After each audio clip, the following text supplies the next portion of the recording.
Welcome back to Deviatus. My name is Jeremy and I'm your host. What a very interesting week it's been for me. I was actually fortunate enough to go on my second investigation with San Diego Paranormal Eye.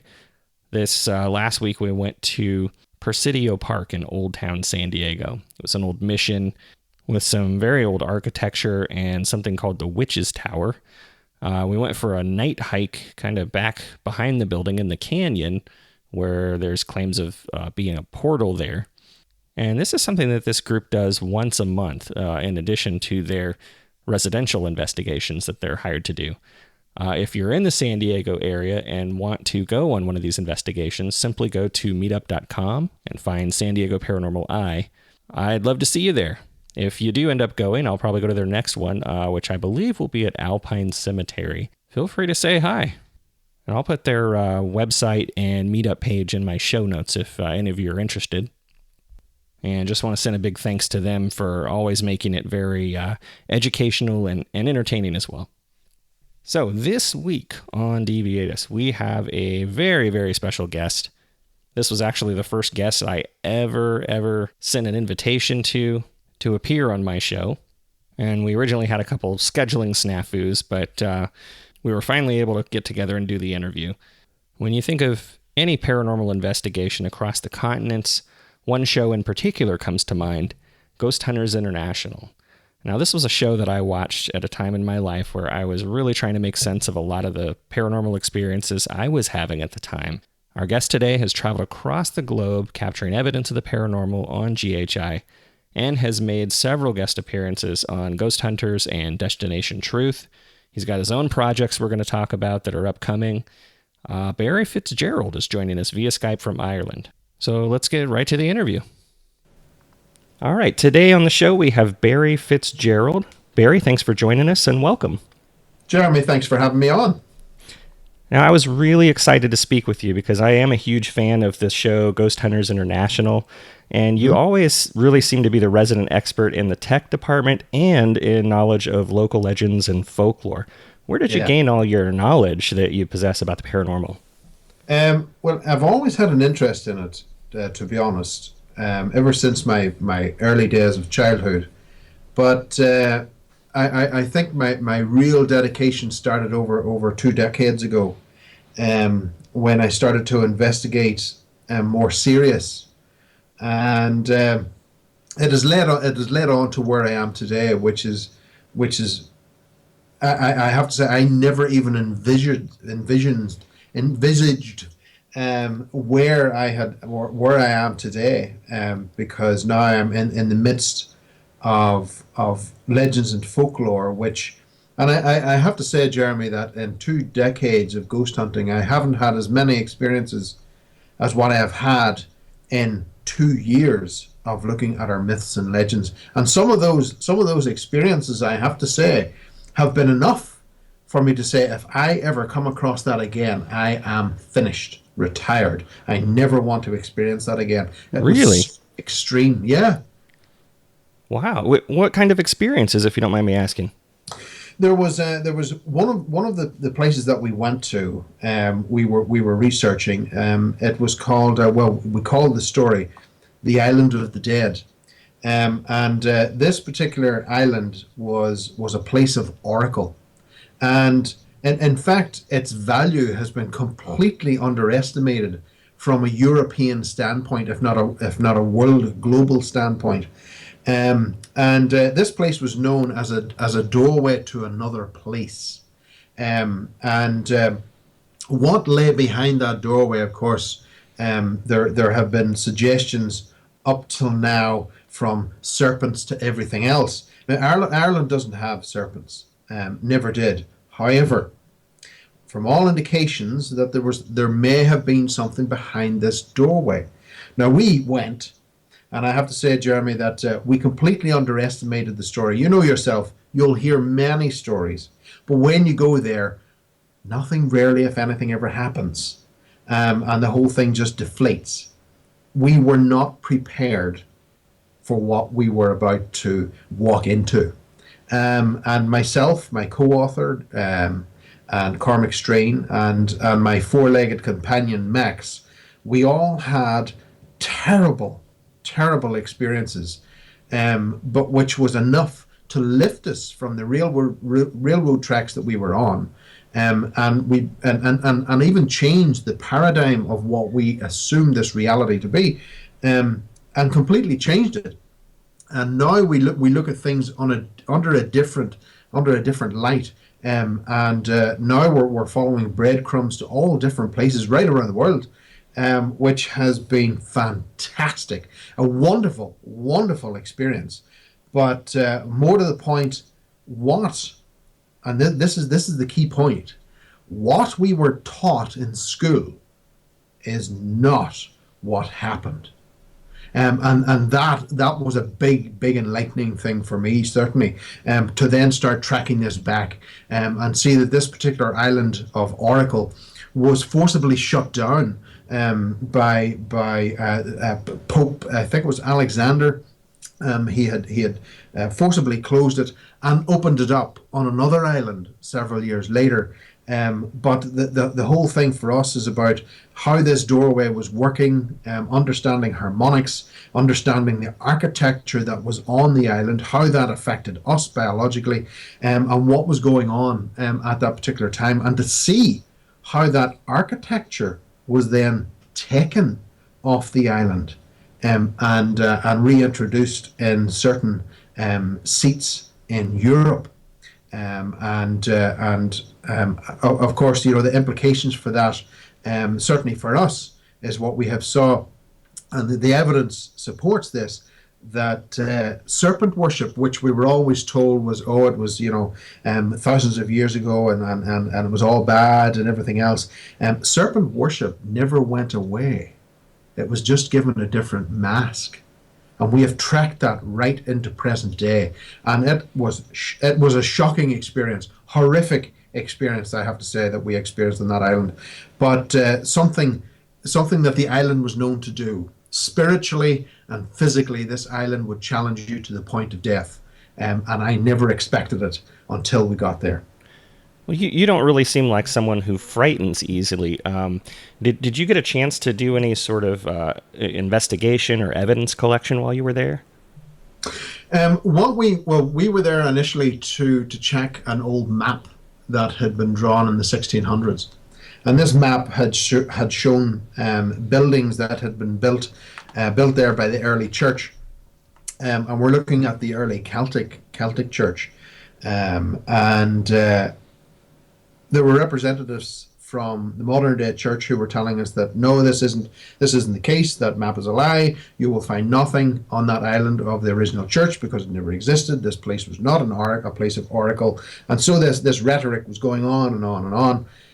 Now we couldn't say that for sure until we actually went to the island itself, and lo and behold, we started finding the foundations and the walls and everything else that was mentioned on that 16th century or 1600 map, that 15th century map. The things were there, and this cover-up still continued to present day. Now, evidence collecting was something completely different, because this experience itself went beyond the whole realm of the ghostly paranormal realm that we tend to see nowadays. It went way beyond that.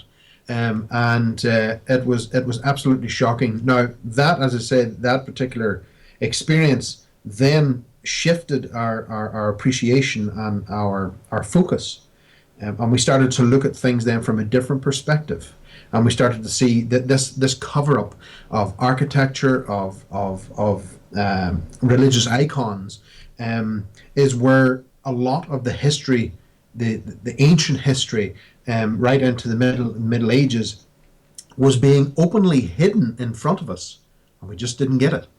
And it's only now that we're starting to understand what was going on back in those days. Well, and you said you were physically lifted up from the ground. How far would you say that happened? Oh no, not physically lifted. No. Oh, okay. No. I misunderstood. You were physically challenged, along with spiritually challenged to the point of death on this island. This island, you see, was known even back in the medieval period. I think the first accounts of people going to the island on pilgrimage was the 11th century. That was the first written accounts, was the 11th century. Um, and the island was known back then to have been split in two, where you had a lush green side to the island where the church and everything was, and that was known as the angelic side. But then you had the more disturbing side, the opposite, if you like. The duality of this island could be found on the other side. And this is the place where you had pits, where you spent the night in these pits and you were challenged. And I have to say that getting to the island some 2,000 years later, we ventured onto the island, and that split on the island is still there. The vegetation to the south is very lush and green, and then the hard grass is to the left, and it's actually a distinct line between the two. And lo and behold, as well, we found the pits. The vegetation does not grow within the pits. Thousands of years later, and I just find that hard to believe. And this is not an island that's inhabited currently. Oh hell no, no! I'm not even sure I want to go back to it myself. Although I do have to go back eventually to get more photographs. But it was a place. Initially, after the experience, I said to Cormac, I never ever want to see that place again. Wow, it does sound really creepy. I'm curious. I've seen shows where they examine places where crops don't grow, or there's kind of some unnatural formation of vegetation. Yeah. Do you know if anybody's studied scientifically like soil samples from both sides? Nope, they have not that I'm aware of. This island, I think, from all intents and purposes, what the history is showing is that they would prefer this island would simply disappear into nothing, and you focus on the other islands. Well, can you tell me a little bit more about legend seekers? Well, Legend Seekers in itself is a project which is about revitalizing the ancient myths and legends of Ireland, and introducing them to the next generation, to inspire our children out from behind the Xboxes and PlayStations and back into the countryside. Because what we found now is that my generation was the last generation to play on the streets. The last generation to play in the fields. Now it's all computer orientated. The children stay indoors. They very rarely go out. Mm-hmm. And certainly as I said, my generation was the last to see that happen. And what we want to do is to get the children back out to the countryside and experience and also hear that song of the land that we have now forgotten. And we just simply don't hear it anymore. And reintroduce them to that, and let them know where they come from and the legends that are on this fantastic ball of rock that we float or spin through space on. It is truly remarkable. Now, you seem to be very knowledgeable, like I said before, about legends and folklore. Do you spend a lot of time in the library, or obviously, these days it would be on the internet? But The internet can be a problem, because there's so much on the internet. If you type in something, then it's YouTube is a perfect example. You go onto YouTube and you're looking for something, and it's just false claim after false claim after false claim. Nothing on the internet now can be believed. And a lot of the details, a lot of the stories that we seek out, you simply won't find on the internet. This is all pre-internet. We're having to dabble back into manuscripts from the 2nd century, and understand now a lot of our ancient chambers and passage chambers, which predate the Great Pyramids of Giza.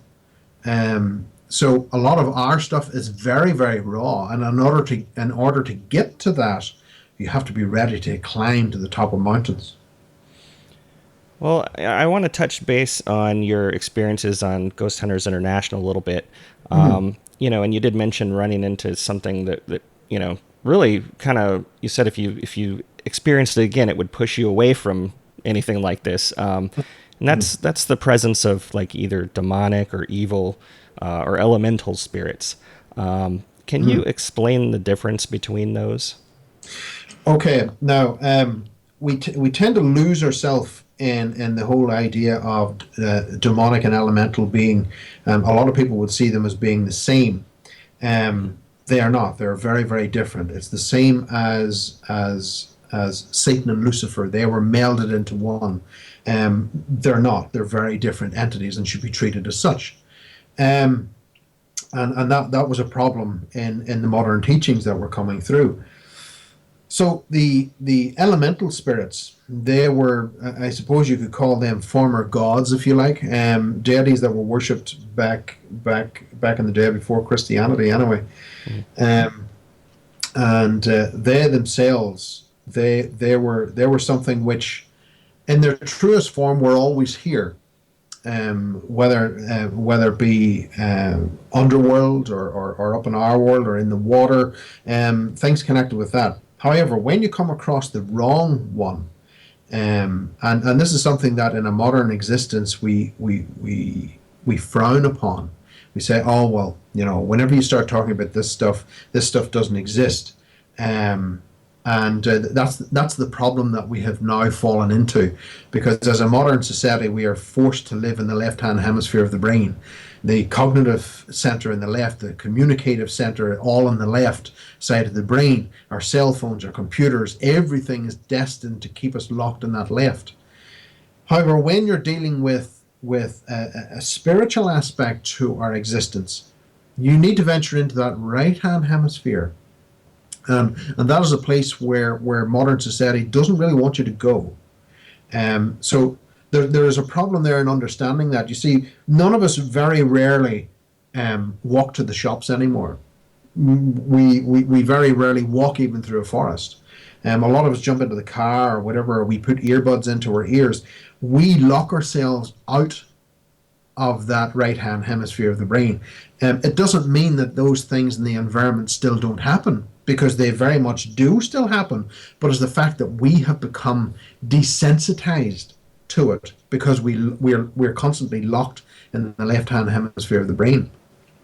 So when you start dealing then with demonic aspects and you start dealing with the elementals, and the elementals, there are various different names for the elementals. There are jinn, there are fairies. They all come under different names. The problem here is that because around the world we interpret them as something slightly different, we've given them different names, different masks. And in fact, the way that they have interpreted themselves to us has also added to that sleight of hand, if you like.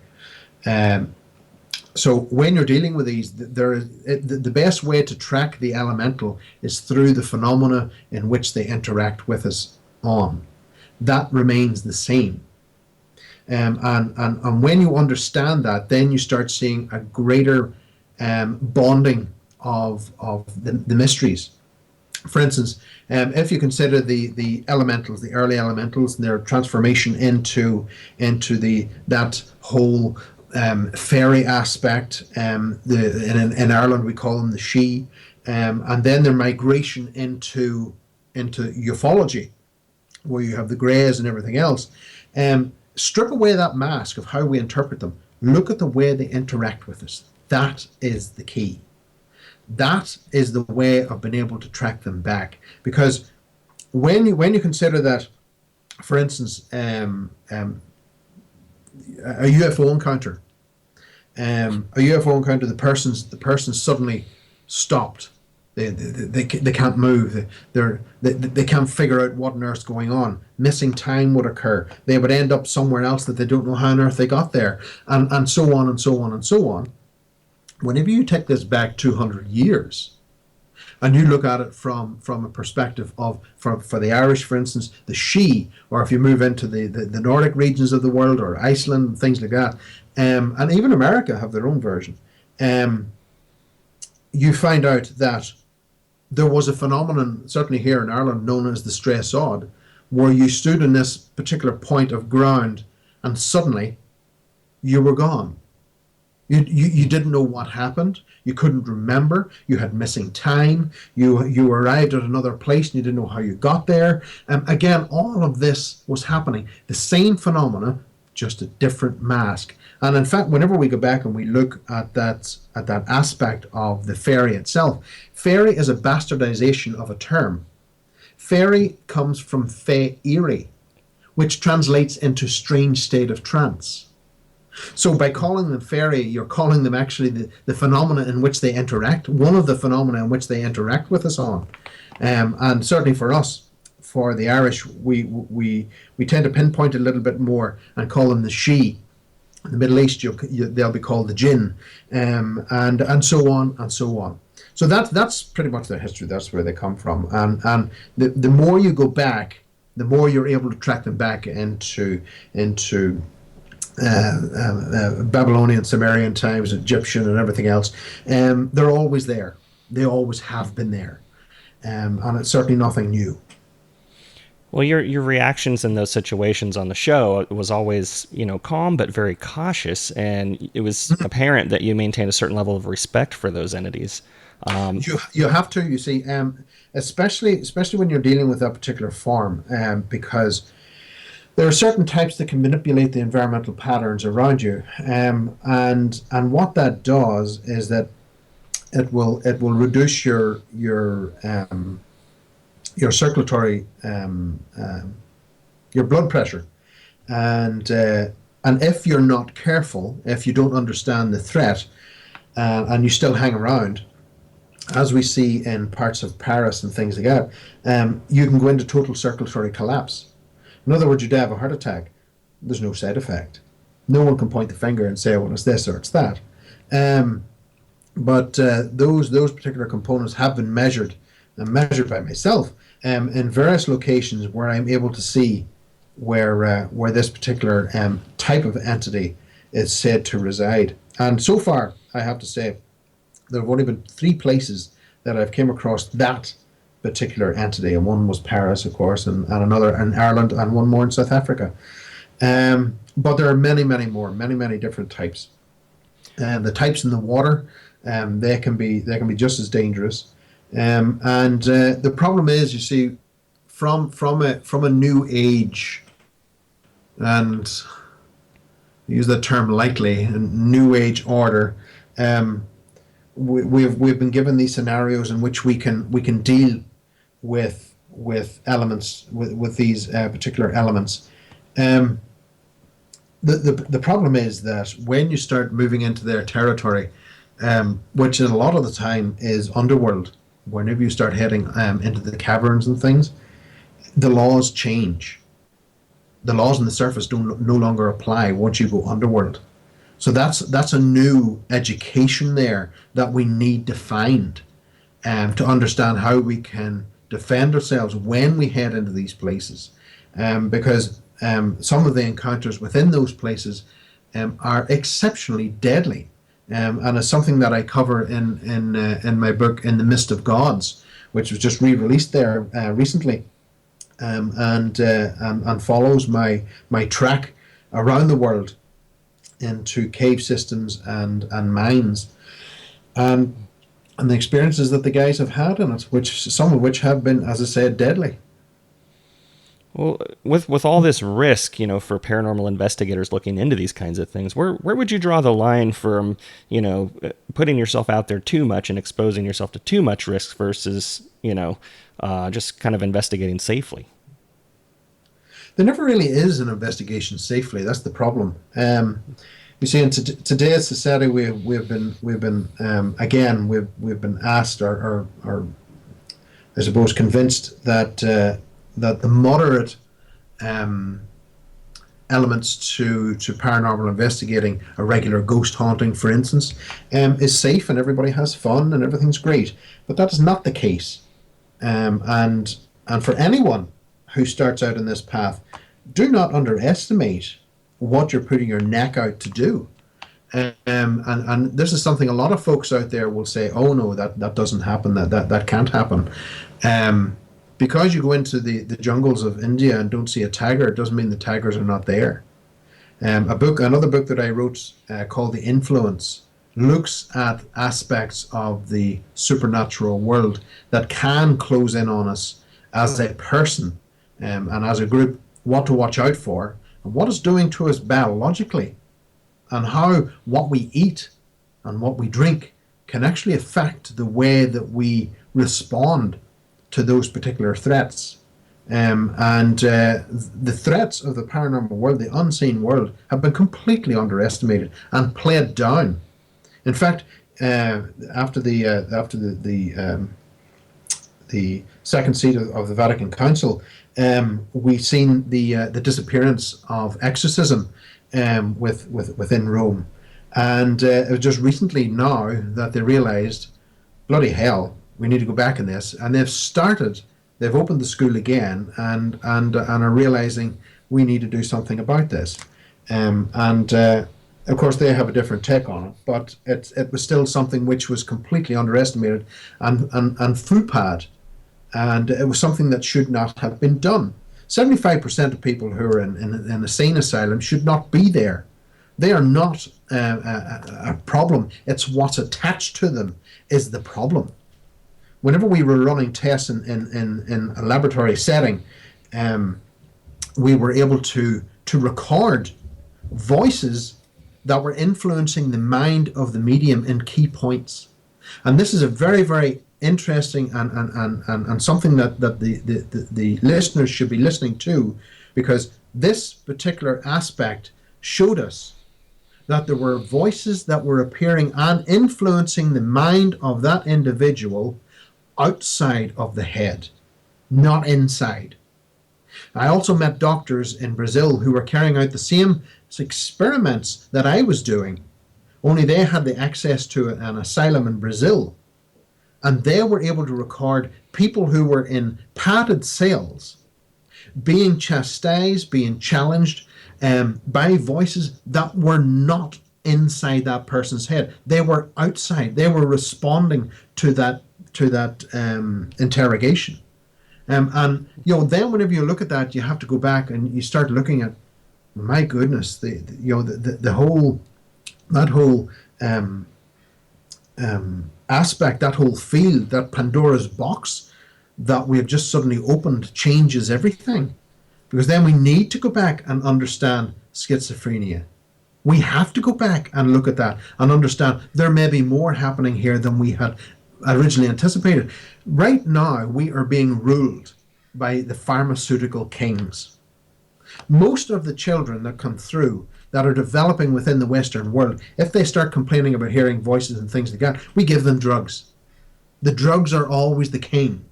And drugs do not fix the problem. They sedate the problem. Most times for the rest of the person's life, which is a terrible situation to be in. Only now are there new revolutionary techniques being developed in Denmark, which are now starting to instead of taking drugs, they're working with those particular voices and working through that particular aspect of their life to come through the other side unharmed and completely free.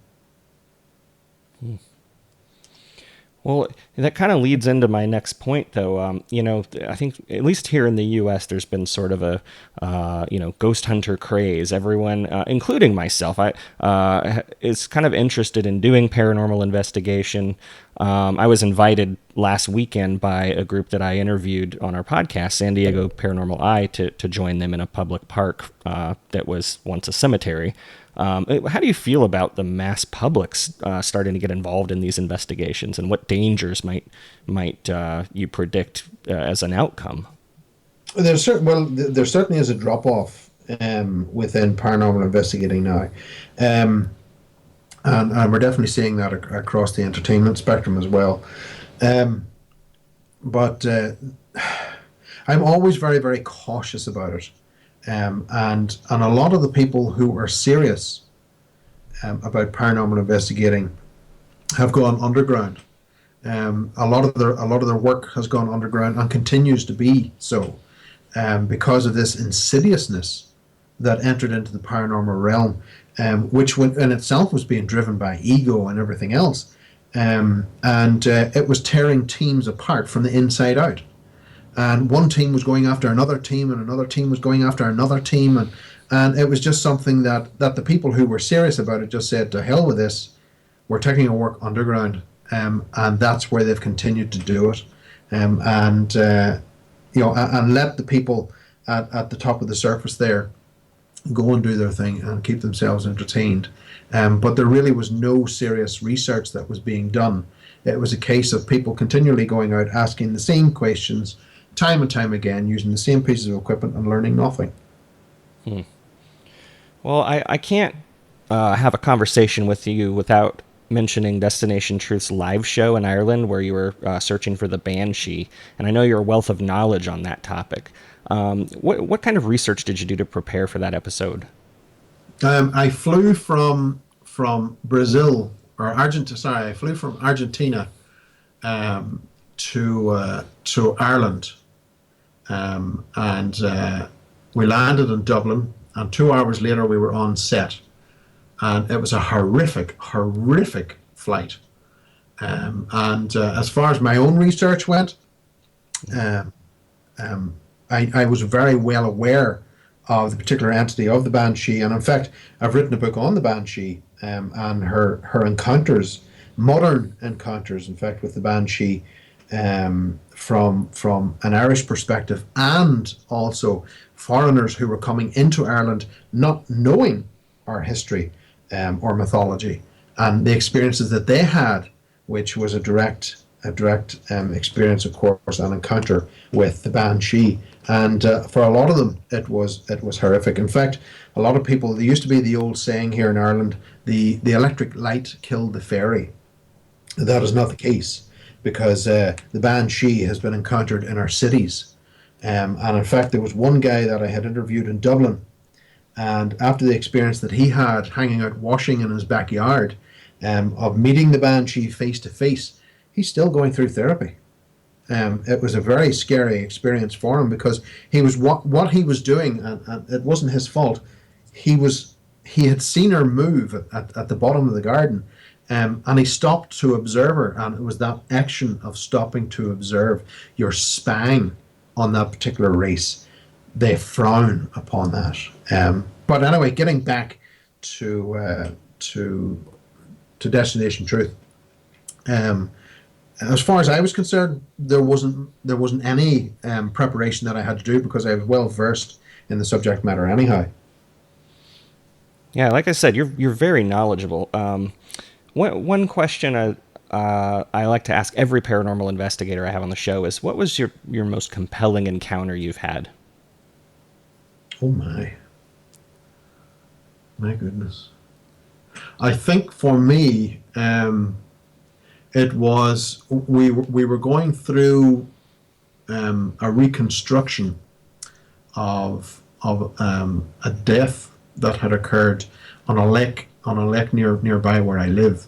We were looking at the story there because there was this story of this creature that lived in the waters and would prey on groups of men, in particular pairs of men, and drown them. And the guarded diving teams would always know that they would find the bodies in a natural shelving system in the deepest part of the lake. The currents would bring them down, and just naturally, we were told they would be stacked up there, and that's where they would retrieve the bodies. But I ended up going into the water and had experiences there, and that was when I was on the verge under the water. I was diving under the water, and I was really on the verge of panic attacks. I had to keep really calm, and force myself to be calm. I was tied to a boat on the surface. The boat on the surface was tied back to a guy on shore, and the guy on shore was tied to a tree. So she was deciding that she was going to take me. She was going to have to take everybody and the tree. But I did get to see something which I can't explain. And since then, since that particular experience, I have had a great respect for that particular lake and especially where she drowns these particular people. And I've been down canoeing on the lake since, but I always stay to the shallows. I never venture out across the deep water, because during our reconstruction, we had a motorboat in which we were using to put us over this reconstruction of two guys that had drowned in 1958, I believe. And that experience, we couldn't understand how these great swimmers were ending up being killed so close to the shoreline. And when we reached the deep water, everything changed. And even us with an engine, we were really fighting to get back. We were fighting against nature. We were fighting against what was in the water to make sure that we got back. And I have a great respect for that now. And it's certainly something I tell the kids: keep away from the water. Well, I follow you on Facebook, and yesterday I saw you post something about a Halloween cruise. Can you tell our listeners about that? Yeah, every around twice a year, I tend to do a haunted ghost hunters cruise, and just this September I'm actually going out to Alaska, where I'll be on board from Seattle, heading up to Alaska to do ghost tours up there and lectures on board the ship. But we also do a land tour, and we just started this last year, and we're bringing it back to Ireland, because this is the birthplace of Halloween. And what we're doing is we're really submersing the group of folks into Halloween itself. And we get away from the retail aspect of what we think Halloween is now today, and we get right back into it. And we go through, there's fire ceremonies that we'll attend. We prepare our own feasts, Halloween feasts and everything else, and understanding what it's all for, and what we're using within the feast. A lot of the things we're collecting ourselves and preparing from the wilderness. And we also go to the birthplace of Halloween. And that in itself is a wonder to see. The hair stands on the back of your neck as you're guided up this road toward this place where your ancestors were called in, the people who had died earlier that year, to this huge doorway, and it is really something to behold, because you're led by flaming torch up this road where you've got druids on the left hand side. You've got people who are taught to chant on one side of this circle, and there's another group of people are taught to chant on the other side. And when this is all brought together, the hair raises on the back of your neck. Ireland is the birthplace of Halloween, and over the course of that week, we will be on top of mountains. We will be underground in cave systems. We will be everywhere that is connected with Halloween. Wow, it sounds creepy, fascinating, and fun, all kind of rolled into one. It really is. Before we go, I want to be respectful of your time. Can you tell us where people can go to learn more about your upcoming projects and books and social media?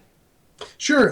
Folks can they can reach me naturally on Facebook, but if you want to have a look at the books of what I've written, they can pop across to charmstealer.com, and there'll be a list of books and some up and coming appearances, and some of the filming projects that I'm working on. Excellent. And I'll put all those links in my show notes as well. Thank you, Barry. I've had a great time speaking with you. I am a huge fan, and thank you so much for joining us today. Thank you, Jeremy. It's been great. So again, that was Barry Fitzgerald, and I will post all of his social media links and any other links mentioned in this interview on my show notes. I just gotta say, talking to Barry before and for a moment after our interview, such a nice guy, just a general class act. So to find our show notes for this episode, just go to deviatus.com/Barry. That's Barry.